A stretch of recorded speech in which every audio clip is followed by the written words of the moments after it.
Bismillahirrahmanirrahim. Assalamualaikum warahmatullahi wabarakatuh. Alhamdulillahi rabbil alamin. Asyhadu an la ilaha illallah wahdahu la syarika lah. Wa asyhadu anna Muhammadan abduhu wa rasuluh. Allahumma salli wa sallim wa barik ala sayyidina Muhammadin wa ala alihi wa sahbihi ajma'in, amma ba'd. فقال الله تعالى في القرآن الكريم: أعوذ بالله من الشيطان الرجيم، بسم الله الرحمن الرحيم. يا أيها الذين آمنوا اتقوا الله حق تقاته ولا تموتن إلا وأنتم مسلمون. وقال النبي صلى الله عليه وسلم: من أحدث في أمرنا هذا ما ليس منه فهو رد. والبخاري ومسلم. Sadaqallahul azim wa sadaqa rasuluhun nabiyul karim wa nahnu ala dhalika minasyahidin.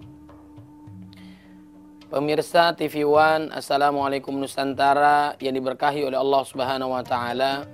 Alhamdulillah, segala puji hanya milik Allah Subhanahu wa taala yang telah memberikan kita nikmat iman, Islam, sehat wal afiyah, panjang usia dalam ketaatan kepada Allah Subhanahu wa taala. Mudah-mudahan aktivitas kita selalu dalam keberkahan Allah Subhanahu wa taala.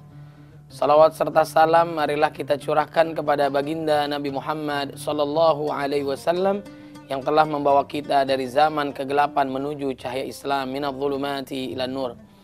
Pemirsa TV One yang dimuliakan oleh Allah Subhanahu wa taala, pada kesempatan kali ini kita akan membahas tentang anak dalam Al-Qur'an.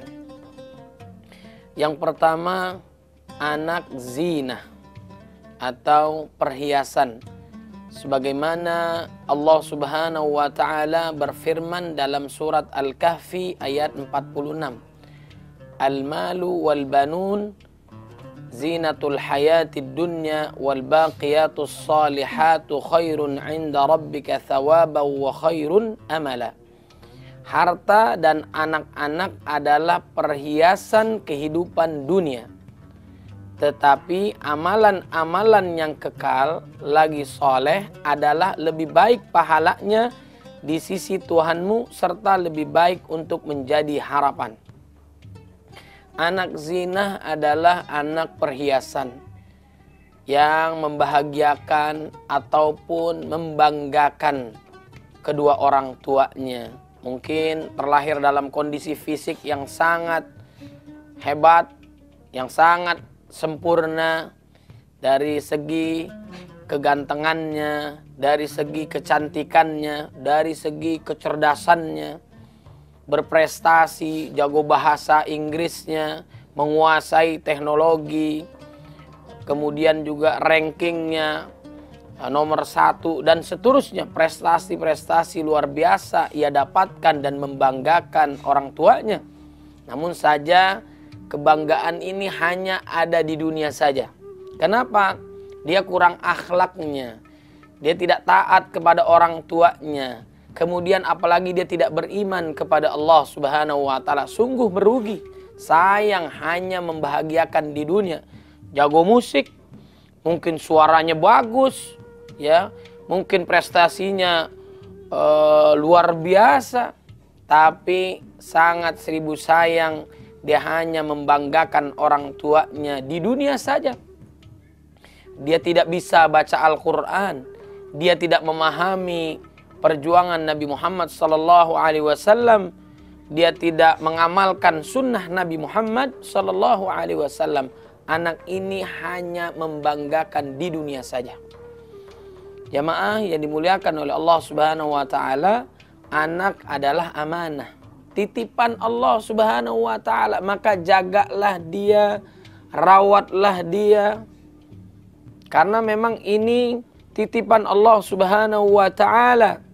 Sebagaimana Allah Subhanahu wa taala berfirman dalam surat At-Tahrim. Dalam surat At-Tahrim ini ada 12 ayat. Jantungnya ada ayat yang ke-6. Ya, Allah berfirman, ya ayyuhalladzina amanu qu anfusakum wa ahlikum nara. Hai orang-orang beriman, jagalah dirimu. Ini perhatikan ya. Jadi jagalah diri kita dulu. agar kita menjadi hamba Allah yang beriman, yang taat, yang bertakwa kepada Allah Subhanahu wa Ta'ala. Kemudian jagalah keluargamu, termasuk anak. Jangan sekedar anak ini membanggakan orang tuanya saja di dunia dengan berbagai prestasi yang dimiliki, tapi tidak ada tanggung jawab orang tuanya di sana. Tidak memperhatikan sholatnya, tidak memperhatikan bacaan Al-Qur'annya, tidak memperhatikan apa yang ia lakukan di luar rumah. Mungkin secara prestasi membanggakan, tapi tidak terkontrol dalam ruhiyahnya, dalam batinnya. Mungkin dikenyangkan dengan prestasi, tapi dilaparkan dengan banyaknya maksiat kepada Allah Subhanahu wa Ta'ala. Nah, ini waspada kita menjadi orang tua, agar anak kita bukan hanya sekedar dia sebagai perhiasan di muka bumi. Jamaah yang dimuliakan oleh Allah Subhanahu wa Ta'ala, kemudian potensi anak berikutnya yang ada di dalam Al-Quran, dan ini menjadi kewaspadaan kita sebagai orang tua, kita sebagai saudara, kita sebagai tetangga. Ada kepedulian kepada tetangga kita, kepada saudara kita, kepada adik kita, kepada anak kita, dan seterusnya. Allah Subhanahu wa Ta'ala sudah menggambarkan tentang anak yang ada di dalam Al-Quran. Yang kedua adalah anak fitnah atau ujian atau cobaan. Sebagaimana di dalam surat Al-Anfal ayat 28. Sebagaimana di dalam surat At-Taghabun ayat 15. Allah berfirman, wa'lamu annama amwalukum wa auladukum fitnah wa annallaha indahu ajrun azim. Dan ketahuilah bahwa hartamu dan anak-anakmu itu hanyalah sebagai cobaan, dan sesungguhnya di sisi Allah lah pahala yang besar. Kemudian Allah singgung lagi tentang anak sebagai cobaan, ujian, fitnah. Di dalam surat At-Taghabunnya ayat 15-nya, innama amwalukum wa auladukum fitnah wallahu indahu ajrun azim. Sungguhnya, bayangkan Allah Subhanahu wa Ta'ala menyatakan sesungguhnya hartamu dan anak-anakmu hanyalah cobaan bagimu, dan di sisi Allah lah pahala yang besar. Lagi-lagi Allah menginformasikan kepada kita bahwa anak itu bisa berpotensi sebagai ujian, cobaan, fitnah, dan sebagainya.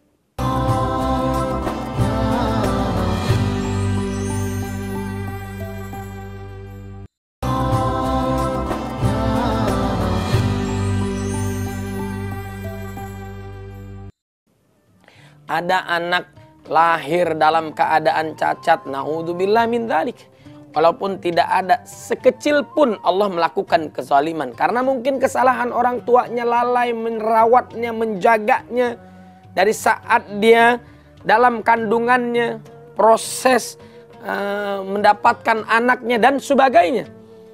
Allah mengingatkan, innallaha la yadlimun nasa syai'a walakinnan nasa anfusahum yadlimun. Allah tidak melakukan kezaliman sedikit pun, sekecil pun, akan tetapi manusia sendiri yang melakukan kezaliman.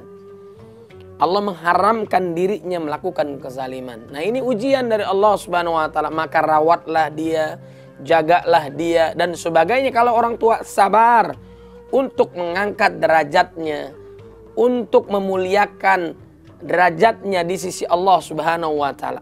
Kita menemukan ada seorang anak yang cacat, yang sulit berdiri, sulit melangkah, sulit bicara, diuji oleh Allah Subhanahu wa Ta'ala, lahir dalam keadaan yang tidak normal. Akan tetapi apa? Orang tuanya sabar, ikhlas, ridha, bahkan mungkin bersyukur atas ujian yang Allah berikan. Am hasibtum an tadkhulul jannah. Jangan kalian merasa pasti masuk surga. Sebelum diuji oleh Allah Subhanahu wa taala, Allah melihat mana orang yang sabar, mana orang yang berjuang, ya, memudahkan langkah orang tuanya kalaupun dia bersabar. Allah Subhanahu wa taala memberikan balasannya yang tiada batas. Yang jelas surganya Allah Subhanahu wa taala, innallaha ma'as sabirin. Apa yang terjadi dengan anak ini? Ternyata Allah berikan anugerah yang luar biasa. Orang tua yang saleh, ya, ibu yang saleh melahirkan anak yang saleh yang berinteraksi dengan Al-Qur'annya sangat banyak dan lama.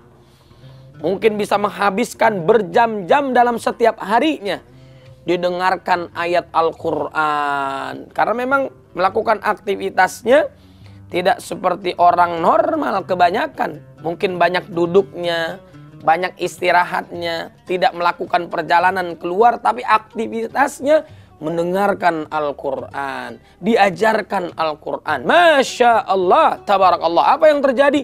Dia hafal Al-Quran 30 juz, 114 surat, 6.236 ayat. Masya Allah, saya melihat langsung. Dan hafalannya bukan sembarangan kaleng-kaleng. Hafalannya mungkin sempurna hafalannya. Bagusnya luar biasa ini. Bahkan dia mengikuti salah satu audisi di televisi. Luar biasa hafalannya, bacaannya dan sebagainya. Kemudian diberikan masukan oleh salah satu jurinya agar tahun yang akan datang, tahun berikutnya bukan sekedar dihafal Al-Qur'annya, tambahkan lagi apa? Hafal ayatnya, hafal halamannya, hafal posisinya. Luar biasa. Dan apa yang terjadi? Dia hafal semua yang diinginkan. Baik posisinya, ayatnya, halamannya, dan seterusnya. Masya Allah, tabarakallah. Kemudian ditantang lagi untuk berikutnya. Dia bukan sekedar mampu menghafal Al-Quran, posisi ayat, halamannya, dan sebagainya. Diacak dia bisa melanjutkan ayat-ayat ilahi, kalam Allah Subhanahu wa ta'ala. Namun ini lebih mencenangkan lagi, lebih mengharukan lagi, lebih membanggakan lagi. Ini luar biasa. Mukjizat Nabi Muhammad SAW, Al-Quran mampu dihafalkan oleh orang Indonesia yang bukan orang Arab.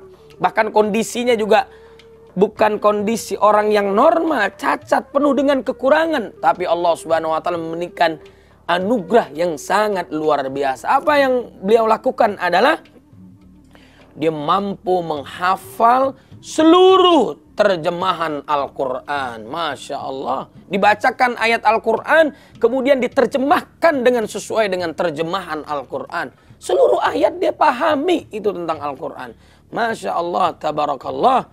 Karena kesabarannya orang tua yang mencintai Al-Quran. Terus husnuzan, baik sangka kepada Allah. Ternyata ini adalah anugerah terbesar yang Allah berikan kepada keluarganya. Masya Allah, tabarakallah. Mudah-mudahan Allah jaga dia dan keluarganya. Dan kelak Allah wafatkan dalam keadaan husnul khatimah.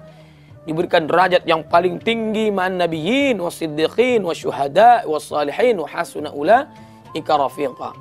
Jamaah pemirsa TV One yang dimuliakan oleh Allah Subhanahu wa taala. Oleh sebab itu, saat datang ujian, baik dalam keadaan baru lahir ataupun setelah lahir ataupun masuk dalam usia remaja, dewasa, kemudian selanjutnya tua, kondisinya ini bisa berubah-ubah. Namanya ujian anak macam-macam ini. Maka sabarlah, rawatlah dia. Insya Allah Subhanahu wa ta'ala Allah akan memberikan pahalanya, surganya. Jamaah TV One yang dimuliakan oleh Allah Subhanahu wa ta'ala, yang selanjutnya anak disebutkan di dalam Al-Quran, di dalam surat At-Taghabun ayat 14. Tentang apa? Nah, ini kita harus perhatikan betul ini, waspada betul. Jangan sampai pernah terjadi ataupun keinginan sedikit pun di dalam diri kita. Dan saya yakin orang tua manapun tidak akan menginginkan anaknya seperti ini. Yaitu anak aduun atau anak musuh. Anak menjadi musuh orang tuanya. Na'udzubillahi min dzalik. Anak durhaka kepada orang tuanya. Bahkan dia nggak mau menceritakan orang tuanya. Tidak bangga dengan orang tuanya. Bahkan ditaruh di panti asuhan. Mungkin sempat viral Waktu lalu kita mendengarkan ada keluarga yang menitipkan orang tuanya karena ketidaksanggupannya, kesibukannya dan sebagainya. Orang tuanya pun nggak tahu dia akan dititipkan. Na'udzubillah, durhaka kepada orang tua. Nah, dia menjadi musuhnya orang tua. Na'udzubillah min dzalik. Allah berfirman lagi-lagi, dipanggil orang beriman, ya ayyuhalladzina amanu, hai orang-orang beriman, orang yang taat kepada Allah Subhanahu wa taala, inna min azwajikum wa auladikum aduwwan lakum fahdharuhum. Hai orang-orang beriman, orang-orang mukmin, sesungguhnya di antara istri-istrimu, perhatikan juga ini pasangan kita, istri-istrimu dan anak-anakmu, ada yang menjadi musuh bagimu. Maka berhati-hatilah kamu terhadap mereka. Bayangkan coba, kita harus berhati-hati menjaga istri, pasangan, anak, karena dia bisa berpotensi menjadi anak yang durhaka, istri yang durhaka. Na'udzubillah min dzalik. Yang membuka auratnya di sembarang tempat. Na'udzubillah min dzalik. Bahkan dia membuka aib suaminya. Bahkan juga ada seorang istri yang membuka aib suaminya, suami membuka aib istrinya, menjelekkan pasangannya.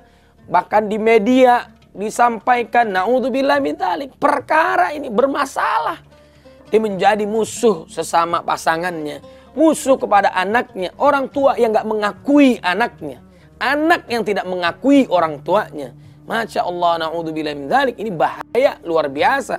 Maka oleh sebab itulah kita berharap anak kita jangan pernah ada keinginan sedikit pun menjadi anak yang durhaka. Na'udzubillah min dzalik.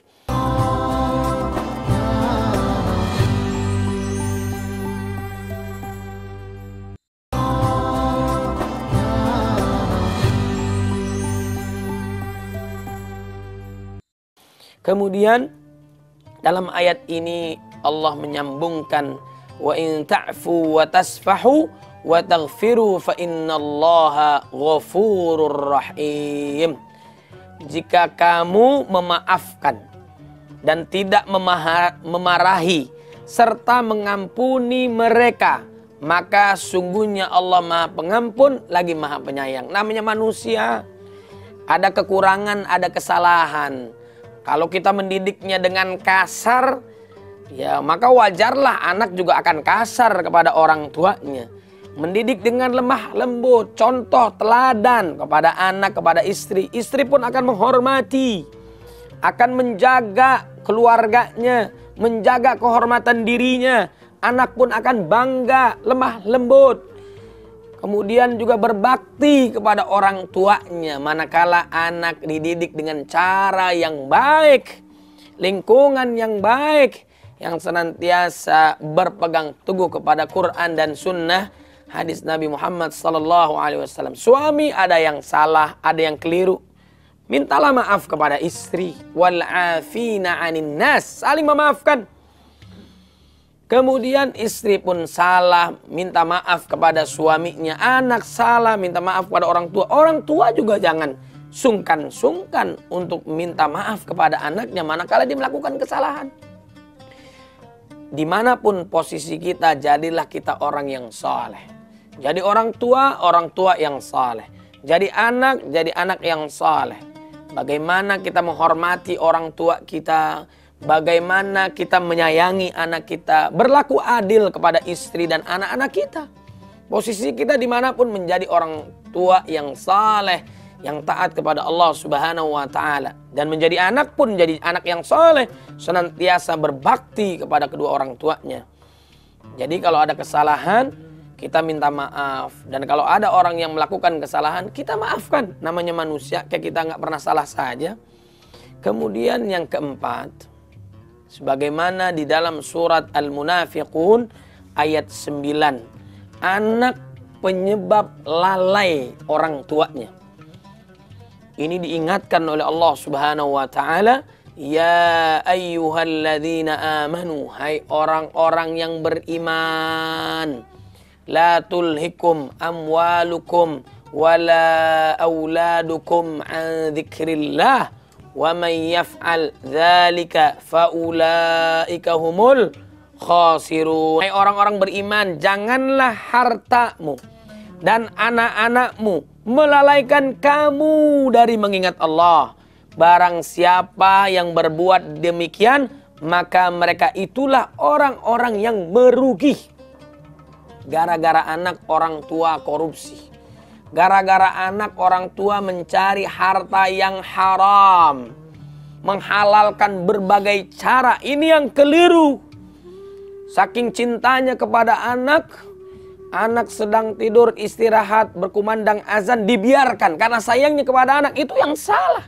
Saat panggilan Allah Subhanahu wa taala, bangunkan anak kita untuk memenuhi panggilan Allah Subhanahu wa taala. Jangan sampai anak kita membuat kita lalai daripada Allah Subhanahu wa taala.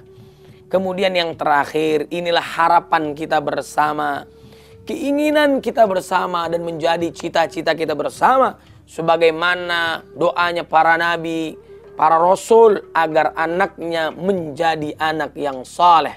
Di dalam Al-Quran surat Al-Furqan ayat 74, anak sebagai qurrata a'yun, penyenang hati, membahagiakan orang tuanya, bukan sekedar membahagiakan di dunia, lagi-lagi lebih dahsyat lagi, membahagiakan, membanggakan di akhiratnya Allah Subhanahu wa taala. Walladzina yaquluna rabbana hab lana min azwajina wa dzurriyyatina qurrata a'yun waj'alna lil muttaqina imama. Dan orang-orang yang berkata, ya Tuhan kami, anugerahkanlah kepada kami istri-istri kami dan keturunan kami sebagai penyenang hati kami. Saat melihat istri yang salehah, enak dipandang, taat kepada suami. Kemudian saat melihat anak membahagiakan orang tuanya karena taatnya kepada orang tuanya, beriman kepada Allah, akhlaknya mulia, menghidupkan sunnah Nabi Muhammad SAW, membahagiakan bukan sekedar dunia tapi juga akhirat. Dan jadikanlah kami imam bagi orang-orang yang bertakwa. Anaknya bukan sekedar soleh, bukan sekedar bertakwa, tapi menjadi imam di antara orang-orang yang bertakwa. Inilah yang luar biasa, yang menjadi keinginan para nabi dan rasul. Sebagaimana Nabi Ibrahim alaihissalam berdoa kepada Allah, Rabbi ij'alni muqimas salati wa min dzurriyyati Rabbana wa taqabbal du'a. Abul Anbiya, bapaknya para nabi, berdoa kepada Allah agar turunannya senantiasa mendirikan salat sampai kepada Nabi Muhammad SAW, dan terus turunannya Hasan Husain mendirikan salat taat kepada Allah Subhanahu wa taala. Ingin menjadi anak qurrata a'yun, bagaimana caranya? Yaitu jadilah diri kita seorang suami, seorang bapak, menjadi suami yang saleh. Kemudian jadi ibu istri, jadilah ibu istri yang salehah. Lahirlah anak menjadi anak yang saleh dan salehah. Keluarga sakinah, mawaddah, warahmah. Pastikan diri kita senantiasa taat kepada Allah, menjauhi maksiat dan dosa. Otomatis anak kita akan meladani orang tuanya, akan bangga memiliki orang tuanya. Begitupun orang tua sangat bangga, bahagia kepada anaknya. Inna lillahi min ahlina minan nas man hum ya Rasulullah hum ahlul Quran wa khassatuh. Sungguhnya Allah mempunyai keluarga di muka bumi. Siapa mereka ya Rasul? Mereka adalah ahlul Quran. Suatu saat ada orang tua sangat bangganya luar biasa. Allah berikan mahkota kemuliaan yang sinarnya seperti sinar matahari. Lantaran apa? Perasaan di dunia biasa saja. Karena anakmu membaca, menghafal, mentadaburi, mengamalkan, mendakwahkan Al-Quran. Mudah-mudahan anak kita menjadi anak yang soleh, pemimpin di antara orang-orang bertakwa, membahagiakan dunia, dan menjadi syafaat kita di surganya Allah Subhanahu wa ta'ala. Subhanakallahumma bihamdika asyhadu an la ilaha illa anta astaghfiruka wa atubu ilaik. Mudah-mudahan bermanfaat. Assalamualaikum warahmatullahi wabarakatuh.